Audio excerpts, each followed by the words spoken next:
Do I really have to do this? Yes, if you want to be promoted by YouTube, then you have to. God damn it. Ow! No swearing! Hello, everyone! Before watching this video, make sure to smash the like button, leave a comment, subscribe, turn on the notification bell so you can receive none of my videos, share on all social media platforms, and most importantly, make sure to watch this video all the way to the end. Was that good enough? Yeah, you're good. Oh, thank God. Anyways, with all of that out of the way, welcome to the brand new year, everyone. Another year of depressed teens saying that this is going to be their year, then they stub their tone, then act like this is the worst year of their life, then proceed to say next year's gonna be their year, even though they said that about the year that they're currently living in, and also said the year beforehand was the worst year of their life, along with the year before that. And as a way to express just how depressed they really are, grab a clip of Sad Boy Bart Simpson, apply a VHS effect to that clip, along with playing an XXXTentacion song over to really express just how sad and depressed they are. Because as everyone knows, videos like those are truly a mood, as the kids call it. Wow, that was the most boomer thing I've ever said in my entire life. I'm very sorry you had to hear me say that. But with that out of my system, let's get into today's topic. Bad arguments for defending games. Regardless of whether the game's good or not, I want to get into these 5 arguments that people use to defend games that really frustrate me. But with that being said, let's get into it. Now this one is one of my favorites. You just don't like the game because you suck at it. Now while this may be true in some cases, the problem with this argument is that, well, it's not an argument. It's just a stupid thing to say when you have no argument. For one, what if somebody doesn't like a game because it just isn't their thing? That's their own opinion. Yeah, that's right, I said it. Opinion! You know, that thing that some people have. It's not that deep. It just isn't their cup of tea. Secondly, why do you have to be good at a game in order for it to be good? See, the whole point of gaming is that it's a fun hobby that anyone can get into, no matter who they are, no matter the skill level. And if you ask me, if you have to be good at a game in order for it to be a good time, then I see that as a shit game. I'll give you an example. Modern Warfare 2 and Halo 3.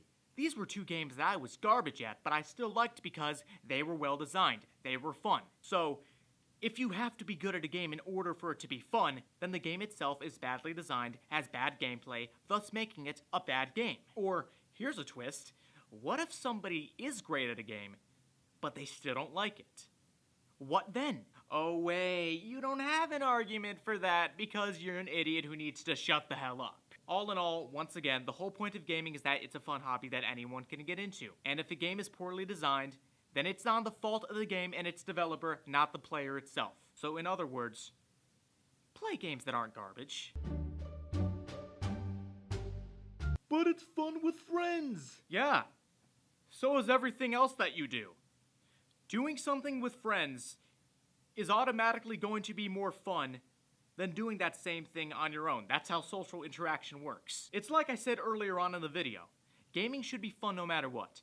And if you need to have friends there with you in order for the game to actually be fun, then the game itself is shit. For one, what if the game has both a multiplayer/co-op and single-player aspect? If you're not able to enjoy the single-player portion of that game and can only enjoy the multiplayer portion that has friends, then that completely defeats the purpose of having a single-player aspect in the first place. And even with co-op/multiplayer, you should be able to have a good time even with randoms, no matter what. The aspect of playing with friends should just be the cherry on top of an already delicious cake. And no, sometimes wanting to play games on your own is not an anti-social thing. It's a sometimes I like immersing myself into a universe that doesn't require other people sort of thing.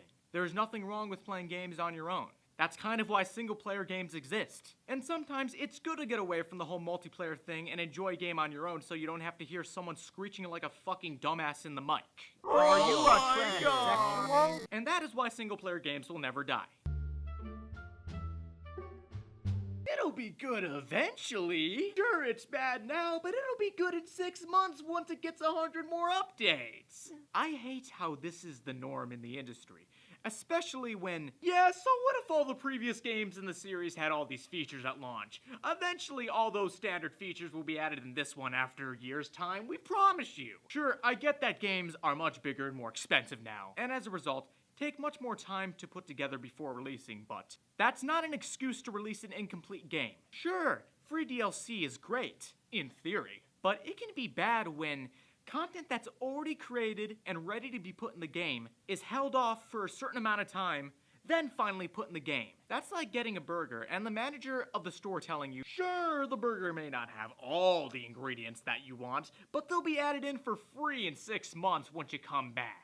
It's especially annoying when you have to pay more money in order for the game to feel complete, but I'll get into that later on, probably around 6 minutes or so. The community should demand that the game is already ready to go at launch. Sure, there's nothing wrong with free DLC, so long as it's brand new content that has never been seen before. I hate how it's used as an excuse to give the developer brownie points for being a saint, a good Samaritan that is an evil EA. And as crazy as this may sound, but at times, I don't mind paying $15 for more value as opposed to something that's free that's terrible. Sure, free's always nice, but what does it matter if the thing that's free is bad? You should want something to be good, and you shouldn't have to wait a certain amount of time for that thing to eventually be good. What's the point of getting something when it comes out if you have to wait for it to be good? Like I said before, what I really want to delve into is when you have to pay for that thing to eventually become good. Sure, the game may be terrible now, but just pay $100 more for expansion packs, then it'll be good.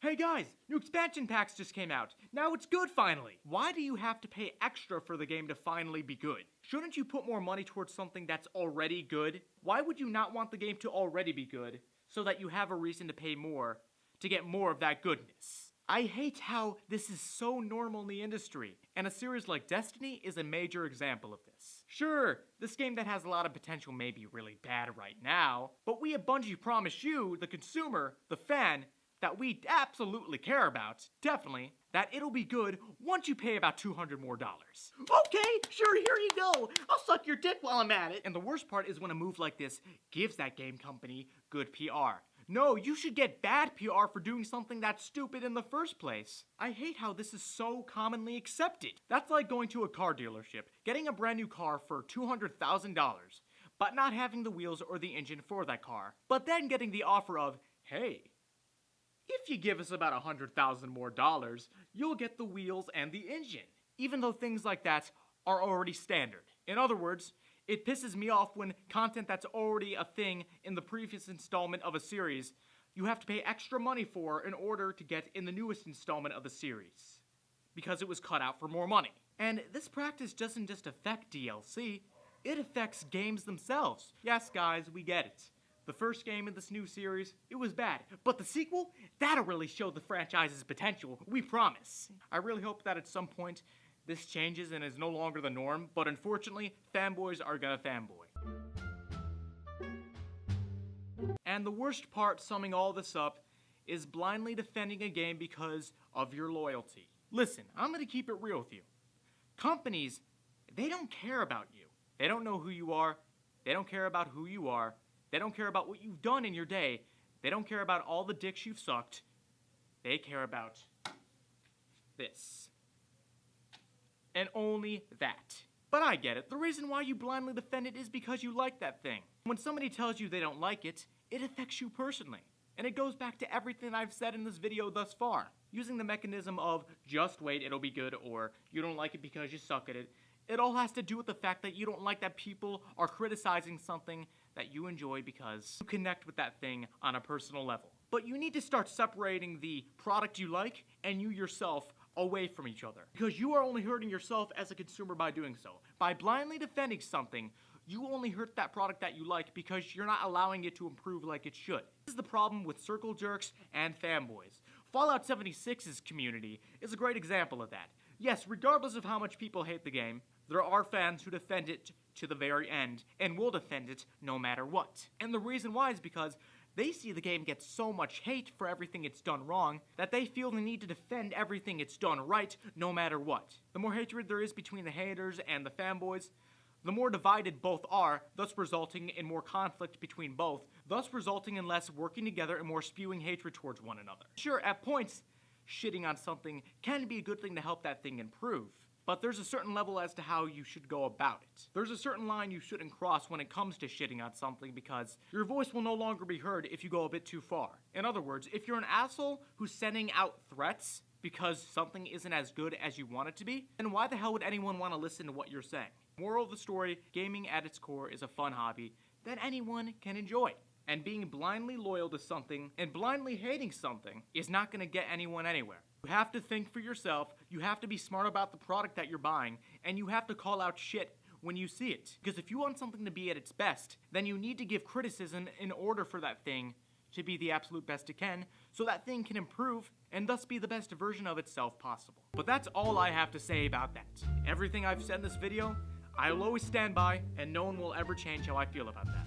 And that's all I gotta say. But until then, I'm out. Peace.